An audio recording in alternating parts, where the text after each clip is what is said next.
all the way back. Well, okay. It's its only attacking move for right now, which is kind of bad. I think all it would have is Growl if I were to catch it at the proper level. I don't remember when it gets Bubble, but... Bubble butt. Bubble butt. Bubble butt. Yeah, shake that bubble butt. Bubble butt. I don't remember when it gets the Bubble butt, but... Today has been a weird day.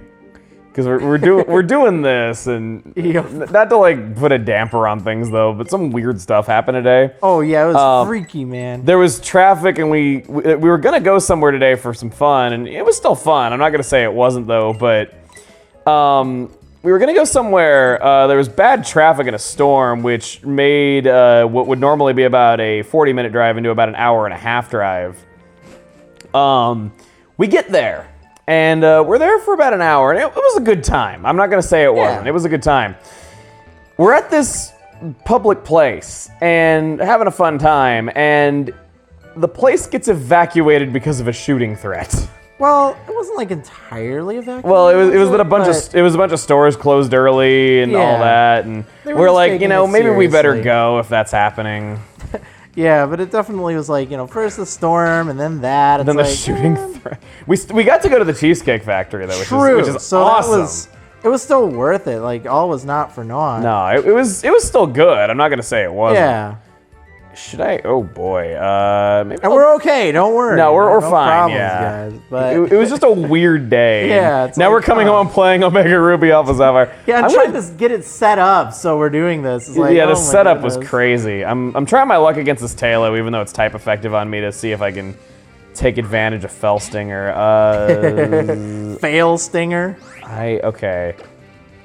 Maybe I'll switch to Poochyena. Poochyena is not an official member of my team, but he's just kind of there for backup because Thunderfang can be really helpful. Your backup dog. With flying being a shared weakness across my two team members. True. I'm just like, you know what? I've used that dog so many times. I'm just not even gonna bother. I mean, it caught it. What do you mean you missed? It's a level 2. Oh, you suck.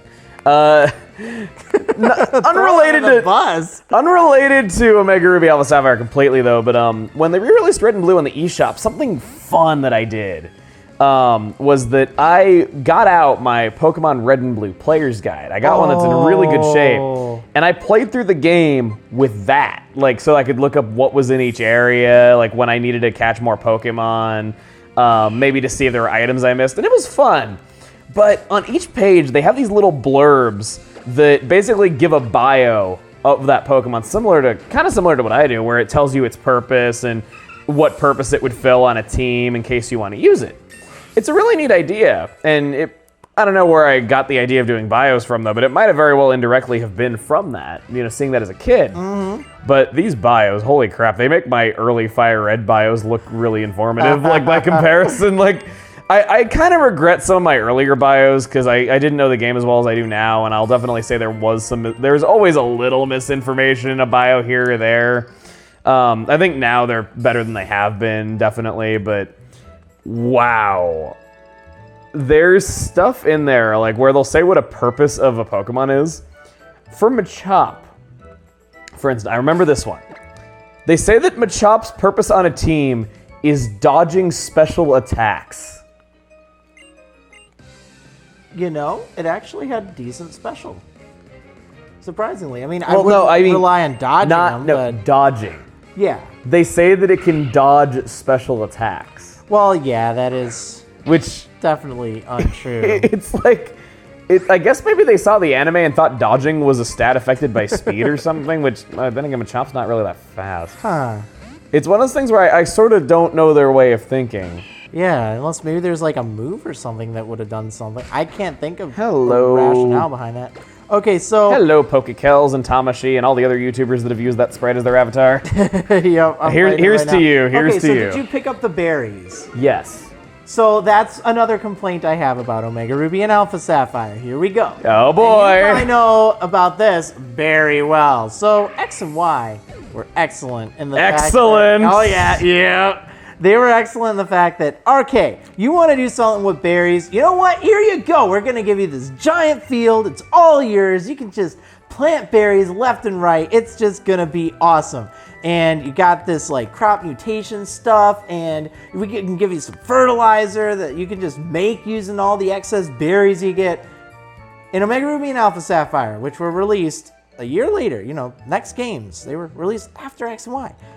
Here, have a little berry patch in the middle of nowhere that has 2 slots. Oh, here, we'll give you some berries in another. It's like you have to go to so many different areas just to deal with your berries. Just to keep it true to the original, like the Pokemart.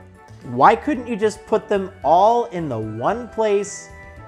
The berry farmer guy. Yeah. Why couldn't you just put them all there? To their credit, though, Area Nav does tell you where there's berries that need watering, and it does tell you where berries are that are ready to be picked. Okay. So I'll give them that at least, that in keeping it true to the original, they did make it better than it was in the original Ruby and Sapphire. Yes, they made it better than it was in the original, but it's just so bad. It's not what it X and Y. It's not what it could be. It's nowhere near as good as X and Y, but it's something. Yeah, it's I'll at least say that I'll at least say that they made an effort to make it at least better than it was, if they were going to keep it true to the original. True, but I think so much of the problem is that they kept it true to the original. And I think that's so much of the problem I have with the game, is that they kept too much the same as the original. Or at least true to the original, in spirit. But I ship it, I ship it, I ship it, I ship it, I ship it, I ship it, I ship it, I ship it, I ship it. What in the name of all things bright and beautiful is going on here? Look at those dark clouds in the background. It looks like smoke. Actually, maybe that is from the volcano. I didn't even think about that. The volcano's in that direction. I think it is. Oh, have you already viewed the cutscene? Yeah. Oh, okay. I just did. All right, but it looked like there were some like black smoke back there, and I never noticed because I'm always playing it in the daytime. Just saw those clouds. I won't dare take away your joke from you that's coming up. Which one? Oh, Dad Norman. That's right. Oh, man. Okay, so this is a problem I had even with the original, okay? So here's your dad. Your dad, okay? Your father. Not even like, the guy who your mom talks about in passing just while you're about to go off on your adventure. Oh, yeah, honey, be like your dad or something. Like, no. Here it is. The game that debuts your father. And he's a gym leader. I mean, this guy's important, okay? He's important stuff. He's a gym leader. Who did you get your starter Pokemon from? Very first Pokemon. He didn't even give it to you. He's like, take that thing to save me, okay? Wasn't even really a gift. He's like, well, okay, after you save me, well, sure, we can go ahead and you can keep it. Your own father doesn't give you your first Pokemon, even though he's a gym leader. And then, I'm going in the gym right now. So I go in there. He's like, all right, we can talk in the gym. I was sure surprised that you managed to get here by yourself. Wow, gee, Dad, thanks. I mean, how condescending, okay? I see you're making a good start on your team. Then I guess you're going to become a trainer like me, Alpha. Well, no thanks to you, Dad. Now that's something to look forward to. And then, excuse me? I'd like to get a Pokemon, please. So, this guy shows up. Don't know who the heck he is. Well, actually, Dad does, because he's like, you're Wally, right? It's like, what? You just got here, and you're already knowing this person, and he's been the player's dad, the whole player's life, right? Doesn't ever give the player a Pokemon. He's met Wally for like 2 minutes. And he's like, here, I'll lend you one of my Pokemon. So he gives Wally a Zigzagoon and gives Wally Pokeballs to go catch a Pokemon, and then tells you to go help him. Like, what? Daddy, why don't you love me? I just don't understand. I've never understood that part of the game. It's like, how could they make a father so bad? I guess life's a birch. Oh. Okay, now what I like is in the third generation, there's kind of a game that does what you were asking for, and that's XD. In XD, the exposition's that your father passed away and he left his Eevee to you, and that's your starter Pokemon, which I think Eevee is a starter Pokemon. is such a brilliant idea. Oh, yeah. Really is. And that was in the 3rd generation as well. So that was another game that Dad's an off-screen character, sure, and he's just mentioned, but he is kind of important because he is kind of the guy who sets you off on your way. Right. Even though he's gone, he's not forgotten, and this Eevee stays with you through the journey and all that. I think that that's a really neat idea, and it's a way to make Dad important to the story of the game, but have him be absent like they typically are in Pokemon. So something I also don't understand about this is you have Wally kind of being the tutorial of how to catch Pokemon, but it's like after you've been expected to catch the Poochyena and catch all sorts of other things. So them adding the tutorial for the Dex Nav where they added it kind of made a double tutorial. Right. Like, couldn't you have just had May or Brendan just show up on Route 104 before you're going into the forest? Before you're going into the forest. Yeah, that was a stretch, but yeah. It just doesn't make sense to do that. Like, why not just skip that fight against Ralts? Just have Wally go in there. Although I'm sure people would complain about that. Yeah, it's kind of a classic moment. It is. There is also the fact that the Ralts that he catches there, its stuff is generated at that battle. That Ralts can be a shiny. Yep. I don't know if it's possible in this version, but in Ruby, Sapphire, Emerald, it is an extremely low chance. But he can actually KO the Ralts. It's less common than it being a shiny, and it's actually worse for a speedrun because it takes more time. But he can actually KO the Ralts, and then the cutscene carries on business as usual as though he actually caught it. So it's really awkward. I gotta wonder if any kids grew up with that being the first experience of Wally knocking out this Ralts and being like, oh yeah, I caught my first Pokemon, guys!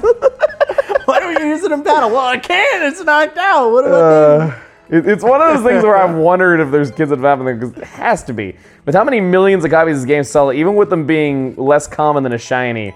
If people have seen a shiny Ralts caught by Wally, then it has to be like that.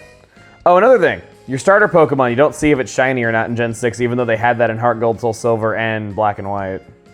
True. Wait, what? Heart Gold, Soul Silver is the first game where on the starter selection screen, it will show you ahead of time if the Pokemon is shiny before you pick it. Yeah, that. But So- they do that in Black and White too? I'm pretty I'm sorry, sure. Black and White as Also, well. yeah. Yeah, Heart Gold, Soul Silver did that at least, but this game doesn't. Huh. X and Y does it too, so it's not a disastrous complaint. Mr. Briny, ho ho ho, my pretty Pico is as full of energy as usual. Because of Pokemon that appear on routes like this, like these Wingull, getting their Dex Nav levels up is actually a lot easier because you can just see them here, leave the map, come back, and just raise the level that way without having to encounter anything. Does it work like that? Yes, I remember that by the end of the adventure, I had a very high level for Meryl, simply because there's so many Meryls in towns, and I just remember to tap the bottom screen to activate the Dex Nav every time I saw one in a town. Hold up, I gotta try this. For some reason, I thought it didn't actually increase the level, but that would be pretty cool if it did. All right. So I had level 1 the first time. You were trying it out? Yeah. Okay. So let's see, where is those Wingulls at? Oh. Leaving footprints in the sand is fun. Okay, That was a new Wingull, feature. search level 1. All right, let's test this out. I love learning new things about stuff. If it were the case, then I certainly didn't know about it. Maybe they could have explained it better. All right, Wingull, where are you? And search level 2. Oh. Yeah, you can actually get your search level up really easily. So getting good Pokemon that appear just in the wild somewhere is really nice. You know, I never knew that. So if you want something new every day. Yeah, if you want to get a good Wingull or a good Meryl or a good any other Pokemon that just appears in the field somewhere, it's really easy to do.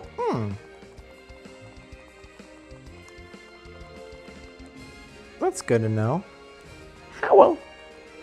Okay, there's that rich guy. Oh, wow, that did more than I thought. I knew C-Dot was tanky, but wow, you're Oh man, I hate fighting that C-Dot. The it always bide. Yes, the bide. It always uses just that. from one hit. That bide does so much because of how much health it's got. Okay, so when I was a kid and I first played through Sapphire, I ran into that thing and it was, or actually maybe it was Emerald. I don't remember which it was in, but one of those games, and that thing caught me so off guard. I couldn't believe it because I didn't know it could use bide. So, and I barely knew what bide did. I'm like, oh, okay, I can knock this out. And I just hit it. Then it was still using bide, and then I hit it again. And then it just like, it swept almost all of my team. I couldn't figure out how to get around this thing because it used harden. So I just, nothing was working. I think I finally took it out, but nothing gave me more stress early on in the game than that. Wrecked by an acorn. It was just ridiculous. I felt so bad. Taylor just used growl on a turn when I had 2 HP at the start of the turn. I had no reason to not try to kill me. Oh, yeah. The AI in Omega Ruby Alpha Sapphire, even compared to X and Y, the AI just feels like it doesn't care. Yep, they just gave up. The AI makes dumb moves all the time. The way that AI is handled in Pokemon is that if a trainer has AI assigned to them, they read your stats, they read your moves, so they know what to send out and when. They kind of get to cheat and look at your stuff. But they look and they do damage calculations even based on your stats. And it's that if they have a move that can kill you, they do it, or knock you out, sorry. If they have a move that'll knock you out, they do it. Simple as that. That is just like a rule of thumb that the AI has regarding battling. In this game, there are so many situations where they have a move that can knock you out, but they don't use it. And to me, that says a lot of these trainers, bosses included, have no AI assigned to them. Because no AI assigned means that they use random moves, which is what wild Pokemon do. It feels like even ones that would have AI have changed. Like, okay, I love Pokemon X and Y. They're probably my favorite Pokemon games. But I do recognize that their AI seems to be a step backwards from previous games. And I think that for some reason, maybe it's just because I was younger then when I played them, or maybe it's just true, but it seemed like the AI in, say, Emerald and Platinum was just so much more on point than Black and White and X and Y. I feel like Black and White and Black 2 and White 2, they were still alright, but they started kind of going in the opposite direction. X and Y, great games. I love them. I think that, you know, if you apply some restrictions to yourself, it can be really challenging, but even if you just don't use the experience share and bar yourself from super training in Pokemon and Me, that's true. That's a hard lot game. Of trainers have like really tough Pokemon throughout the game, so but their AIs oftentimes derp and are like, oh, I don't know what I'm gonna do. Let's just do this. It's like, why did you do that? And then Omega Ruby and Alpha Sapphire they just jumped out the window. They're like, I don't know what to do. Let's just do an attack. We'll see what happens. And that's honestly what it feels like. Like the fight against Flannery later on, back in Ruby, Sapphire, Emerald, she would always get that Sunny Day overheat combo. I'm gonna just interrupt you really quick to say this guy's totally using a full restore this turn. Oh. Yep, there it is. Yep, Rich boy Winston and his full restores. Some things never change. Okay, But yeah, you know the Flannery fight, yes, right? Of course. Have you had that similar experience where it's like she gets that combo off? If she gets it off, it's really tough. It just seems like she was always able to pull it off unless you like can knock something out right away. She doesn't even bother in Omega Ruby and Alpha Sapphire. It feels like like I said, even bosses feel like they have no AI assigned to them. Just kind of understanding the rules of how Pokemon generally works, it does feel like that there's trainers that had AI assigned in the original but don't now. Right. Like they totally should have done something. But, I do like how items are shown in yellow now. And I think that was You just like yellow text a lot. I do. I think it's very nice visually. Just kind of makes things look a little bit better. I know that you're playing at night though, but wow, the sunset actually looks kind of cool with the coast there. Oh yeah. This is a problem I have really with any game with a day-night cycle.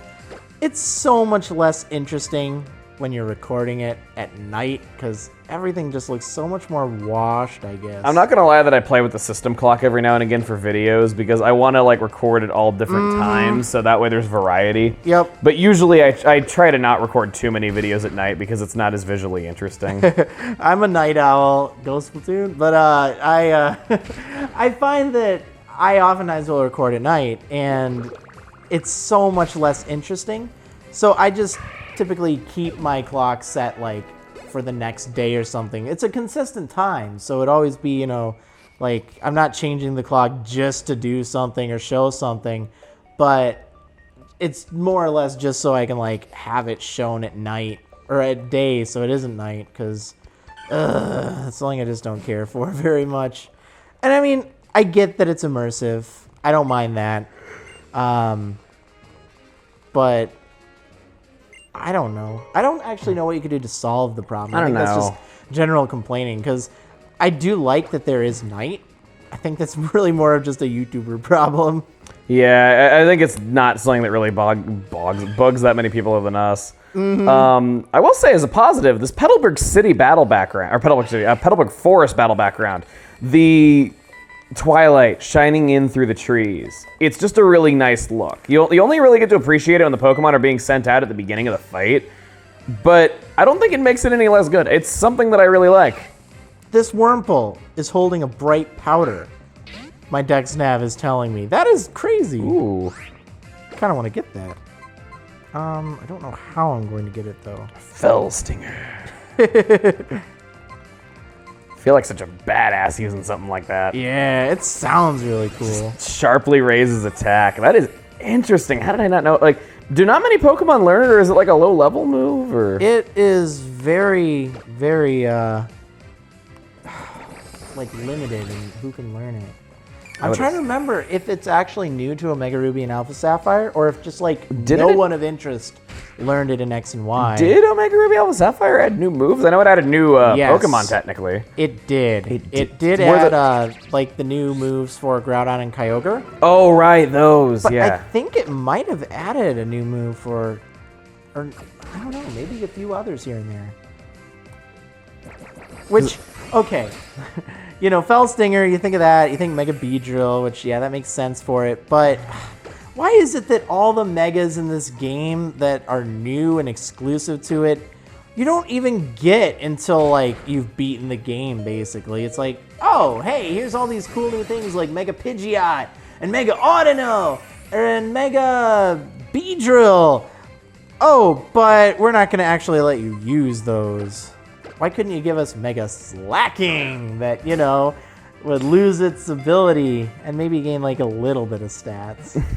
I don't know. That might be too good, though, because Slacking's just beyond legendary in stats. But you know what? Is it really beyond Mega Evolved stats? Like, if you just gave it maybe plus 20 across its base stats, would that then, as a Mega Evolution? I guess when you think rid of Truant.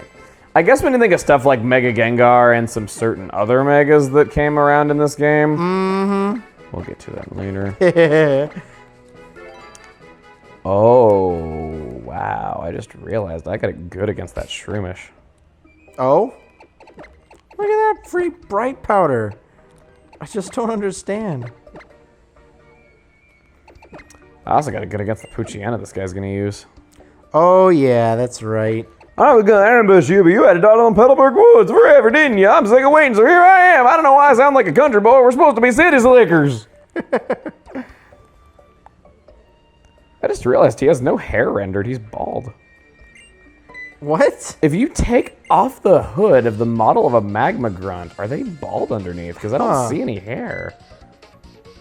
Well, actually, I guess he has sideburns, so... Dude, he'll look like Dr. Phil if he doesn't have any hair on top. I'm fighting against Howie Mandel then, because I guess he has a little bit of hair, this guy. Which is weird to think that Team Magma wouldn't. Say what you will about Dr. Phil, his haircut's awesome. Oh yeah, definitely. He's like the best. Oh man. We're talking about Howie Mandel and Dr. Phil's haircut. Yeah, I know. You know you've evolved into insanity. That's what this game does to us. Yep. That's so good though. Or what this game does for us. I see what you did there. So strong, yeah. I wasn't saying I'm so strong. I was just reading what Team Magma was saying. Oh, okay. Because, I mean, you're probably true on that either way. Whether you think you're strong or not. Man, the Team Magma grunts walk like they got a stick up their butt.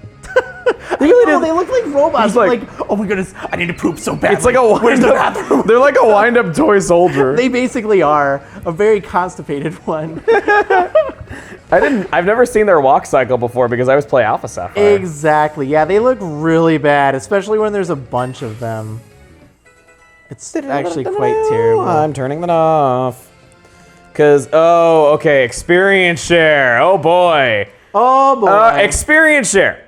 I'll admit, problem with X and Y. Yes, It really does make the yes. game so you don't have to try. It really does. I've used underused Pokemon, used commonly used Pokemon, whatever. In X and Y, if you have the thing on, you don't have to try. And I think it's kind of nice that maybe they have that mode in there for kids, and it does make completing your Pokedex a lot easier. It's kind of another feature that I think falls into the good idea for completionists to make things a little bit more bearable, but should have been restricted to the aftergame, I think. Either that or have it off by default. But in this game, knowing what the experience share was in X and Y, I turned it off. In X and Y, if you turn off the experience share, it's a hard game, especially toward the end. Oh yeah.